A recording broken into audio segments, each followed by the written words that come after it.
Hello बच्चों, कैसे हो? बच्चों, हम ड्यूलिटी का चैप्टर हमने स्टार्ट कर रखा था और हमने पिछली वीडियो में एक ड्यूलिटी की प्रॉब्लम सॉल्व की थी। आज हम दूसरी प्रॉब्लम सॉल्व कर रहे हैं। जैसे कि हमने ये एक एग्जांपल लिखी है, use duality to solve. Objective function minimisation में है और दो कांस्टेंट हमें दिए गए हैं। सबसे पहले हम इसे ड्यूल में कन्वर्ट करेंगे और ड्यूल में कन्वर्ट करने के लिए हमें पहले इसे स्टैंडर्ड फॉर्म या कैनोनिकल फॉर्म में लाना होगा प्राइमल की। देखिए, ऑब्जेक्टिव फंक्शन यदि मिनिमाइजेशन में है तो सारे कंस्ट्रेंट ग्रेटर में होने चाहिए। दोनों कंस्ट्रेंट इसने खुद ग्रेटर में दिए हैं। कहने का मतलब ये प्रॉब्लम खुद उसने स्टैंडर्ड फॉर्म या कैनोनिकल फॉर्म में दी है। देखिए, ऑब्जेक्टिव फंक्शन ये रही, एक मिनट, ऑब्जेक्टिव फंक्शन ये रही हमारी, minimum Z equal to 3x1 plus के x2 और कंस्टेंट हमें देखो पहला दिया है x1 plus x2 greater than equal to 1 और दूसरा कंस्टेंट है 2x1 प्लस के 3x2 greater than equal to 2। बाकी नॉन नेगेटिव रेस्ट्रिक्शन है। देखिए ये रही। अब हम ये तो प्राइमल हो गई। अब हम इसका बनाएंगे ड्यूल। इसे लिख दिया मैंने यहां पर जेड पी। ड्यूल हमें बनाना आता है। ड्यूल बनाने के लिए अगर ये फंक्शन मिनिमम में है तो हमें बनानी पड़ेगी मैक्सिमम में, मैक्सिमम जेड डी। जो यहाँ पे बी है वो यहाँ जाएंगे, 1 y1 और 2 y2। देखिए, मैं y का यूज करता हूँ, किताब वाला ज्यादातर w1 w2 का यूज करता है। ऐसा कुछ रूल नहीं है कि तुम y1 y2 में बनाइए या w1 w2 में, उसका कुछ नहीं फर्क पड़ता। चलिए मैं एक w1 में बना दूं, एक w1 और यहाँ पर जाएगा 2w2। ठीक है। अब यहाँ देखो, पहला कॉलम है 1 2, तो पहली रो बनेगी 1 2, तो 1 तो हो जाएगा w1 और 2 हो जाएगा w2। ये हो गया। सेकंड कॉलम देखो 1 3, तो यहाँ पर जाएगा 1 और यहाँ 3, यहाँ जाएगा w1 और यहाँ पर जाएगा w2। अब ये सारे कांस्टेंट ग्रेटर में है तो अब यहाँ लेस में आएगा, लेस में।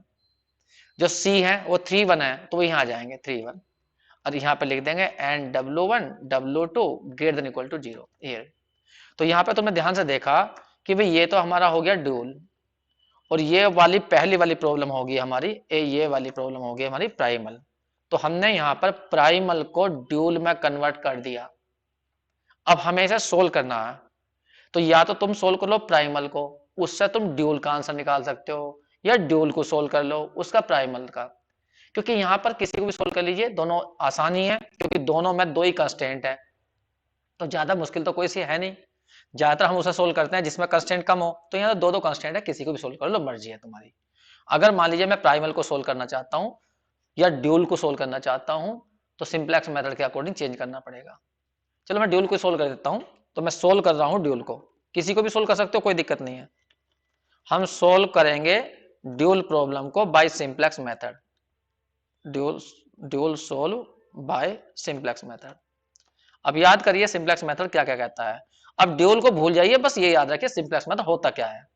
सिंपलेक्स मेथड होता है जिस प्रॉब्लम को तुम सोल्व करना चाहते हो उससे पहले स्टैंडर्ड फॉर्म में लाओ।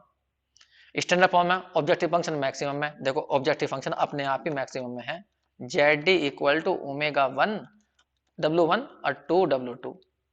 फिर कंस्टेंट जो होते हैं वो इक्वेशन बनाने पड़ते हैं, right hand side non negative होनी चाहिए। याद है तुम्हें, कंस्टेंट की right hand side non negative तो अपने आप ही है 3 1, बस इन्हें इक्वेशन लाने हैं, तो हमें स्लैक सरप्लस का यूज करना होगा। तो पहला हमने बनाया 1w1 प्लस के 2w2 और यहाँ पे डाल दिया मैंने एक s1 और इक्वल टू डाल दिया 3, तो यहाँ पे स्लैक पड़ा s1। इसमें देखिए w1 प्लस के 3w2 और यहाँ पर आ गया हमारा s2 और इक्वल टू आ गया 1। देखो ये हमने प्रॉब्लम सिंपलेक्स मेथड के अकॉर्डिंग स्टैंडर्ड फॉर्म में कन्वर्ट कर ली।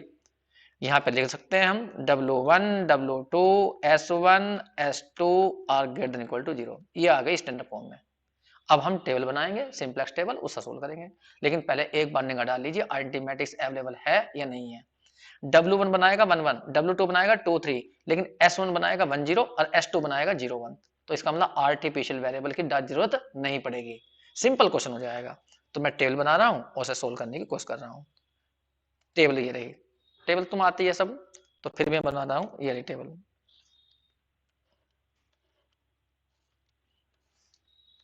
पहले यहाँ पे x भी लिखते हैं, ऊपर cj, जितने वेरिएबल्स हैं w1 w2 में सोल्व कर रहे हो तो w लिखो wb, क्योंकि हम x में सोल्व नहीं कर रहे, तो इनके सबके नाम बदल देते हैं। यहाँ लिख देते हैं wb, यहाँ पर CJ।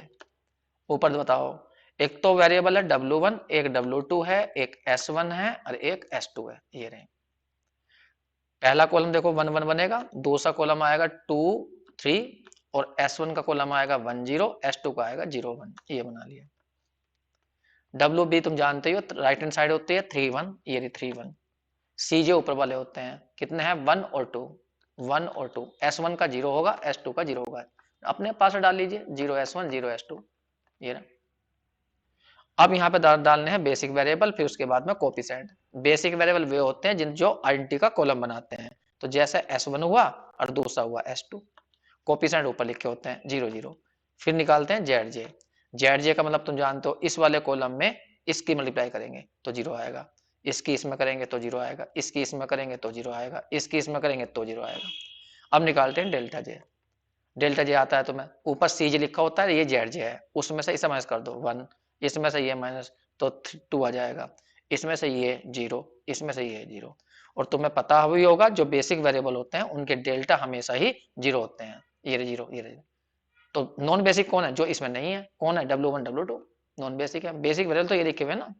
चलो जिसके बाद में क्या कहते हैं, सिंपलेक्स मेथड कब रुकता है, जब सारे delta J less than equal to 0 हो। लेकिन यहाँ तो डेल्टा पॉजिटिव आ गया, तो तुम्हें सोल्यूशन चेंज करना होगा। ये सोल्यूशन बढ़िया नहीं है, बढ़िया का मतलब जेड की जो वैल्यू होगी वो सबसे ज्यादा नहीं आएगी इसमें। आई कितनी वैसे जेड डी निकालना चाहे कोई, यहाँ से निकाल लो, इसकी मल्टीप्लाई इसमें, इसके इसमें, तो 0 बैठेगी इस टेबल में। S1 की वैल्यू 3 होगी, S2 की वैल्यू 1 होगी, बाकी जो इसमें नहीं होते वो सब 0 होते हैं। वो तुम्हें आता है सिंपलेक्स मेथड तो। चलो जी, अब हम यहाँ पर इनकमिंग चुनेंगे, तो सबसे बड़ा डेल्टा जे ये है, तो इस पे एरो लगा दीजिए, तो ऊपर वाला W2 तुम्हारा इनकमिंग होगा। अगर दोनों डेल्टा 2 2 होते तो कोई सा भी ले लीजिए, कोई दिक्कत नहीं होती। ठीक है, तो ये ले लिया हमने W2। तो इसका मतलब क्या हुआ, YB को डिवाइड करना होगा, YB को डिवाइड करना होगा इनकमिंग वेक्टर से Y2 से। ये डिवाइड करिए, ए 3/2 आ जाएगा ऊपर यहाँ, और यहाँ पे आ जाएगा 1/3।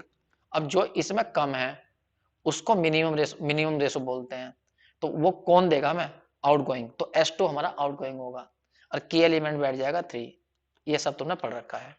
ठीक है, उसके बाद में नेक्स्ट टेबल बनेगी। नेक्स्ट टेबल तुम्हें आती है, ये यहाँ पे बनाऊंगा मैं टेबल, नेक्स्ट वाली टेबल। चलो बताओ, यहां से S1 तो कहीं नहीं जाएगा, S1 तो यहीं रहेगा, कोफिशिएंट भी वही रहेगा, लेकिन S2 निकल जाएगा, S2 की जगह आ जाएगा W2। कोफिशिएंट देखो ऊपर लिखा होता है 2, ये रहा। उसके बाद में की इस वाले को 1 बनाना होता है तो 3 से डिवाइड कर दो, तो R2 को डिवाइड कर देंगे हम 3 से, तो 3 से डिवाइड करेंगे तो यहाँ 1/3 आ जाएगा, यहाँ पर 1/3 आ जाएगा, यहाँ पर 1 हो जाएगा, यहाँ 0 और यहाँ 1/3। फिर यहाँ ऊपर 0 करना होता है तो की एलिमेंट की हेल्प से करते हैं, तो R2 माइनस कर दीजिए 2/3 इंटू R1, नहीं R1 में चेंज करना, तो R2 कर दीजिए। भाई यहाँ पे 2 है, इसको 0 बनाना, तो यहाँ पे 2 बनाओ ना, तो 2/3 की मल्टीप्लाई कर दो, उसमें से माइनस कर दो, तो सारी रो को चेंज करिए। देखिए रो की पूरी की, देखो बच्चों ये हो गई हमारी रो चेंज, ये ऑपरेशन लगाने के बाद। बस उसके बाद तुम्हें पता है फिर ZJ निकालना पड़ेगा। ZJ कैसे निकलता है वो भी तुम्हें पता है, इसकी मल्टीप्लाई इसमें करते हैं, तो ये आ जाएगा 2/3, इसके इसमें 0 नहीं 2 आ जाएगा, इसके इसमें 0, इस वाले के इसमें करो, यहाँ 0 बैठेगा, और इस वाले के इसमें तो 2/3 बैठेगा। अब डेल्टा जे निकाल दो, डेल्टा जे भी तुम्हें आता है। डेल्टा जे ऊपर वाले में से 1 में से ये जाएगा, तो 1 माइनस के आ जाएगा 2/3, तो ये आ जाएगा प्लस के 1/3, प्लस के 1/3, फिर पॉजिटिव आ गया। चलो जी 2 में 2 गया, यहाँ 0 जाएगा, इसमें यहाँ 0 जाएगा, इसमें से ये जाएगा तो माइनस के 2/3। देखो अभी प्रॉब्लम खत्म नहीं हुई, क्यों, क्योंकि यहाँ पे डेल्टा अब भी पॉजिटिव है, तो इस टेबल में जो सोल्यूशन आएगा वो ज्यादा अच्छा नहीं होगा। कितना आएगा वैसे, इसकी मल्टीप्लाई इसमें करो 0, इसकी इसमें करो 2/3, लेकिन देखिए बढ़ गया, पहले ZG के डी की वैल्यू 0 थी, अब 2/3 हो गई, बढ़ गई। सिंपलेक्स मेथड यही तो काम करता है, जेड को बढ़ाता जाएगा वो। ठीक है, अब हम क्या करेंगे, फिर नया सोल्यूशन निकालेंगे, तो नए सोल्यूशन के लिए फिर नई टेबल बनानी पड़ेगी, तो नीचे की टेबल को फिर बढ़ा देते हैं। अब हमने ये टेबल आगे बढ़ाई, आगे तुम्हें सोल्यूशन निकालना आता है, क्या करना है, सबसे पहले इनकमिंग चुनना है। इनकमिंग कौन होगा, जो सबसे बड़ा डेल्टा जे होगा, तो ये है डेल्टा जे सबसे बड़ा, इसके ऊपर जो लिखा होगा वो इनकमिंग है, कौन है X1, नहीं W1 में ना, तो W1 है सबसे बड़ा। ठीक, तो आउट गोइंग के लिए क्या करना पड़ेगा, तुम्हें WB को डिवाइड करना पड़ेगा इनकमिंग वाले से, तो W1 से डिवाइड करो, तो इसको इससे डिवाइड करो तो यहाँ 7 आ जाएगा, इसको इससे डिवाइड करो तो यहाँ 1 आ जाएगा। तो मिनिमम ये हुई। तो की एलिमेंट हमें जो मिला W2 मिला। तो W2 की तो रो लो, इनकमिंग का कॉलम, तो की एलिमेंट ये है ये। तो अगली टेबल क्या बनेगी, W2 यहां से हटाया जाएगा, W2 की जगह आ जाएगा W1। तो यहाँ पर S1 है, यहाँ पर जाएगा आपके बाद W1। अब W1 का C देख लो एक बार ऊपर देख कर जो है, W1 का C था 1 ये रहा, तो यहाँ पर 1 आ जाएगा, ये रहा 1। बाकी टेबल चेंज करनी तो मैं आती है, बताइए। अब हमें यहाँ पर मैट्रिक्स के रूल लगाने हैं, वो तो तुम्हें आता ही है, सब सिंपलेक्स मेथड ये यहाँ से है। पहले क्या करना पड़ता है, इसको 1 बनाना की एलिमेंट को। तो की एलिमेंट को 1 बनाने के लिए पहले हमें इसमें 3 की मल्टीप्लाई करनी पड़ेगी जिससे कि 1 आ जाए। तो R2 में मल्टीप्लाई कर दीजिए 3 की, तो यहाँ पे 1 आ जाएगा, यहाँ 1 आ जाएगा, यहाँ पे 3 हो जाएगा, यहाँ पे 0 हो जाएगा, यहाँ पर 1 आ जाएगा। अब तुम्हें यहाँ 0 बनाना है इस जगह, तो इसमें से इसे माइनस कर दो। तो R1 में से माइनस कर दीजिए R2 को, करो। 7/3 में से ये गए तो 6/3 तो 2 आ जाएगा, इसमें से ये 0 आ जाएगा, इसमें से ये माइनस के 1 आ जाएगा, इसमें से ये 1 आ जाएगा, इसमें से ये माइनस के 1 बैठेगा, माइनस के 2/3 माइनस के 1/3 ये बैठेगा 1 माइनस के 1 ये आ गया। अब निकालेंगे फिर जेड जे तुम्हें आता ही है, इसकी मल्टीप्लाई इसमें करो तो 1 आ गया, इसकी इसमें करो तो यहाँ 0 यहाँ 3 आ गया, इसकी मल्टीप्लाई इसमें करो तो 0 आ जाएगा, इसकी इसमें करो तो 1 आ जाएगा। फिर निकालना है डेल्टा जे ऊपर देखो सी जे कितना था, ऊपर मेरे ख्याल से सी जे था 1, इसमें था 1, अगले में था 2, तो 1 में से 1 गया तो यहाँ पे तो 0 आ जाएगा, उसमें 2 था तो यहाँ -1 आ जाएगा, ऊपर 0 था 0 आ जाएगा, ये -1 आ गया। अब देखो सारे delta J less than equal to 0 आ गए, ये आ गया। तो इस टेबल में जो जेड की वैल्यू आएगी वो सबसे बड़ी होगी, कितनी आई होगी, इसकी मल्टीप्लाई इसमें करो 0, इसकी इसमें 1, तो यहाँ 1 बैठ गई, तो ये मैक्सिमम है, ये सिंप्लेक्स मेथड कहता है। तो सिंप्लेक्स मेथड ने कहा भी ये सबसे बड़ी जो वैल्यू आई हमारी इतनी आई है, जेड डी की वैल्यू 1, और सारे delta J less than equal to 0 आ गए हैं, तो ऑप्टिमल सॉल्यूशन आ गया। तो ऑप्टिमल सॉल्यूशन इस प्रॉब्लम का क्या आया, ऑप्टिमल सॉल्यूशन देखिए, S1 की वैल्यू 2 आई, S1 की वैल्यू 2 आई, W1 की वैल्यू 1 आई, और जो इस टेबल में नहीं है वो सब 0 हुए। कौन नहीं है, W2 नहीं है वो 0 हुआ, S2 नहीं है तो वो 0 हुआ। कोई पूछना कि जेड कितना बना, अब ये जेड हम लिख रहे हैं, जेड की जो value I maximum Z D ये बराबर बैठी थी 1, ये आ गया। तो ये किसका सोल्यूशन निकाला तुमने, ड्यूल का, लेकिन अभी प्राइमल का भी सोल्यूशन निकालना पड़ेगा। तो मैं इसको देखकर प्राइमल का सोल्यूशन भी बता सकता हूं। अगर तुमने ड्यूल को सोल्व कर लिया है तो अब प्राइमल का सोल्यूशन कैसे बताया जाएगा वो देखिए। अब लिख रहे हैं हम सोल्यूशन ऑफ प्राइमल,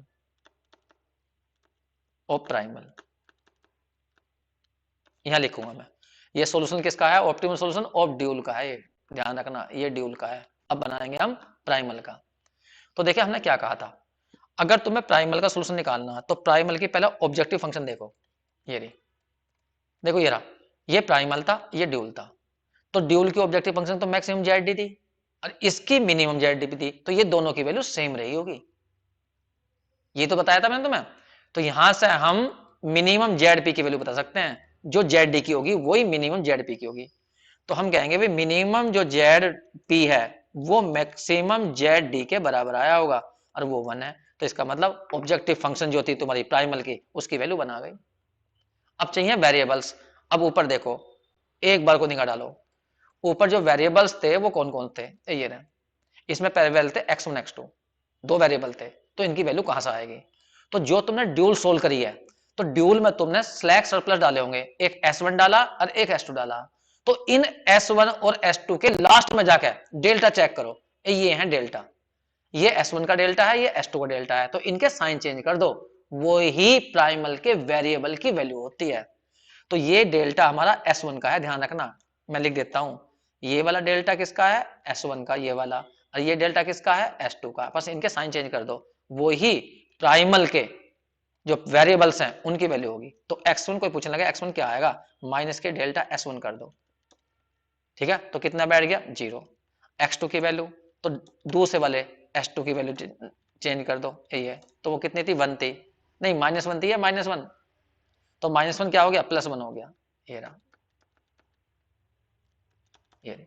लेकिन कभी कभी गड़बड़ कर जाते हैं, गड़बड़ क्या कर जाते हैं, मतलब हो सकता है कि x1 की वाली ये वैल्यू हो और x2 की ये हो, तो पता कैसे चलता है? तो एक बार प्राइमल के ऑब्जेक्टिव फंक्शन चेक कर लो क्या थी ऊपर, ये रही प्राइमल की ऑब्जेक्टिव फंक्शन, ये थी, ये रही minimum Z equal to 3x1 plus x2। तो इसमें रख के देख लो,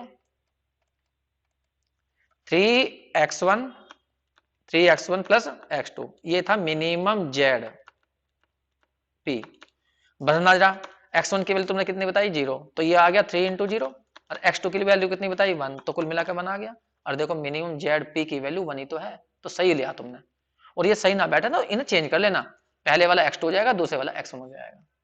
ठीक है, तो ये हमने यहां पर प्राइमल और ड्यूल का सोल्यूशन लिखा। अब देखिए मैं इससे कुछ बहुत इंपॉर्टेंट बातें बताने जा रहा हूं, उन्हें तुम्हें ध्यान रखना। ठीक है, वे थ्योरम्स हैं और इसी से बताऊंगा सोल्यूशन। ये जो सोल्यूशन है इनको देख कर ही वो थ्योरम बता रहा हूं, तो पहले मैं इन सोल्यूशन को सबको ऊपर लिख लेता हूं। ठीक है, इन सोल्यूशन को जो यहां पर सोल्यूशन निकाले, ध्यान रखना W1 W2 की वैल्यू 0 आई है, ये रही W1 की वैल्यू 0 आई है, W2 की वैल्यू भी 0 आई थी। ऐसा कैसा हो गया? एक मिनट को लिखने में कहीं गलती हुई क्या बच्चों? देखिए W1 की वैल्यू मैंने गलत लिख दी थी, W1 की वैल्यू यहाँ रखी हुई है, ये 1, देखो ये 1 थी ये। अब देखिए मैं जो सोल्यूशन हमने ये निकाले हैं, इन सोल्यूशन को मैं ऊपर जो प्रॉब्लम थी वहां लिख लेता हूँ एक बार, और फिर इनसे मैं कुछ थ्योरम तुम्हें बताने जा रहा हूँ। ये लिख लिया मैंने यहाँ पर, ये इसका सोल्यूशन ये लिखा हुआ, W1 W की वैल्यू 1, W2 की वैल्यू 0, S1 की वैल्यू 2, S2 की वैल्यू 0, स्लैश सरप्लस की वैल्यू। और इनका इसका सोल्यूशन प्राइमल का ये रहा, x1 की वैल्यू 0 और x2 की वैल्यू 1। z की वैल्यू तो सेम ही होगी, इसकी भी इसकी भी। हम कुछ यहाँ पर कुछ थ्योरम बताने जा रहे हैं, उस थ्योरम को ध्यान सुनना। देखिए एक थ्योरम होते हैं बेसिक ड्यूलिटी थ्योरम, तो वो थ्योरम क्या कहती है, यहाँ पर देखिए, यहाँ पर ये थ्योरम, ये थ्योरम है थर्ड वाली, बेसिक ड्यूलिटी थ्योरम। वो कह रहा कि x0 ऑप्टिमम सॉल्यूशन है प्राइमल का, मतलब जो प्राइमल प्रॉब्लम है उसका ये ऑप्टिमल सॉल्यूशन है। Then there exist a feasible solution W0 to the dual, और W0 जो है वो ड्यूल का सॉल्यूशन है। तो वो कह रहा है CX0 की वैल्यू B डैश W0 के बराबर आएगी।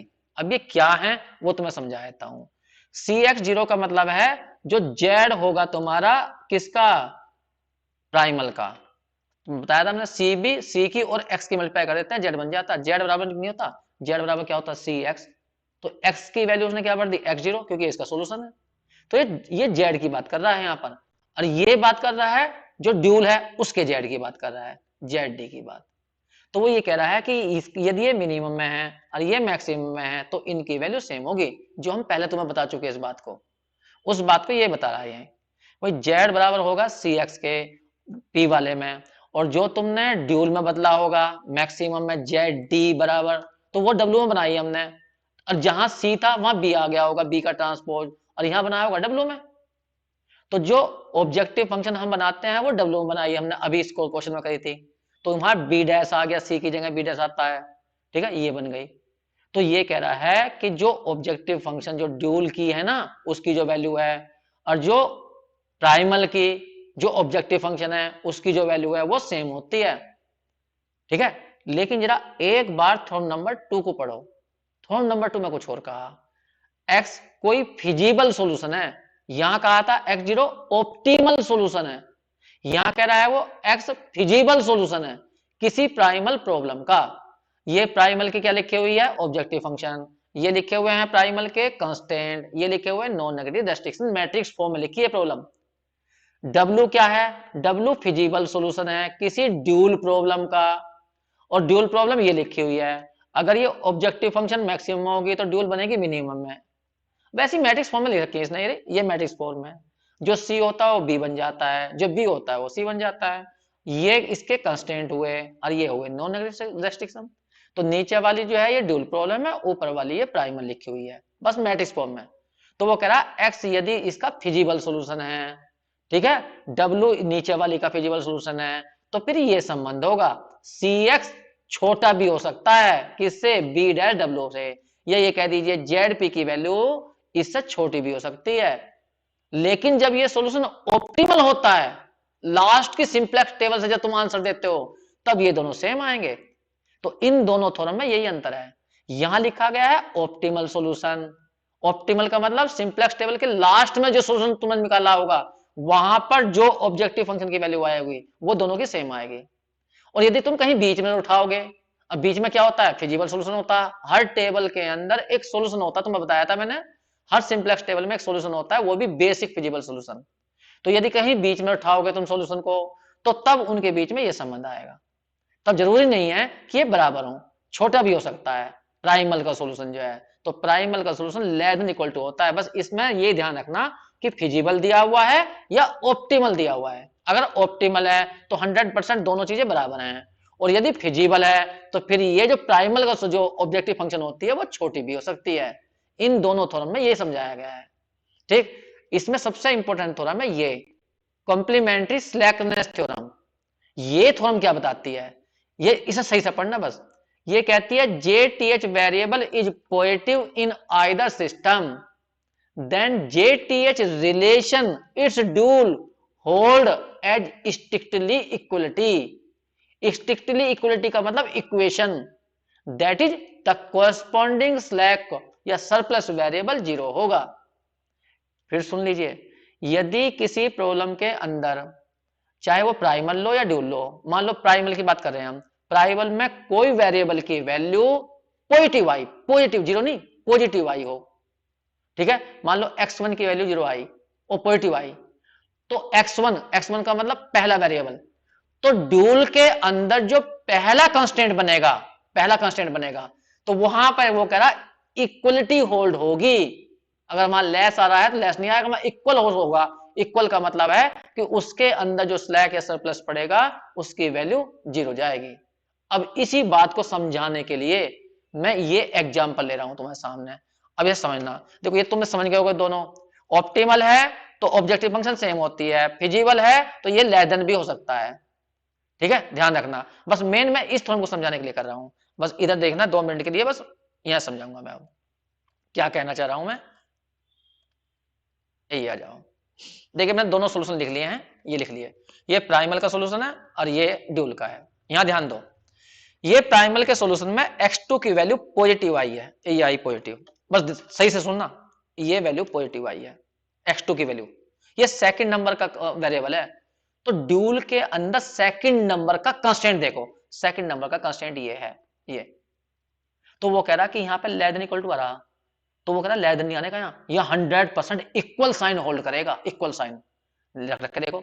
W1 की वैल्यू 1 है तो यहाँ 1 आ गया, W2 की वैल्यू कितनी है 0, तो देखो 1 बराबर 1 आ गया। समझे नहीं तुम? वो कह रहा कि अगर एक प्रॉब्लम के अंदर, प्राइमल के अंदर कोई वेरिएबल तुम्हारा पॉजिटिव आ रहा है, तो 100% उसी नंबर का जो कांस्टेंट होगा ड्यूल के अंदर, उसके अंदर इक्वलिटी होल्ड करेगी।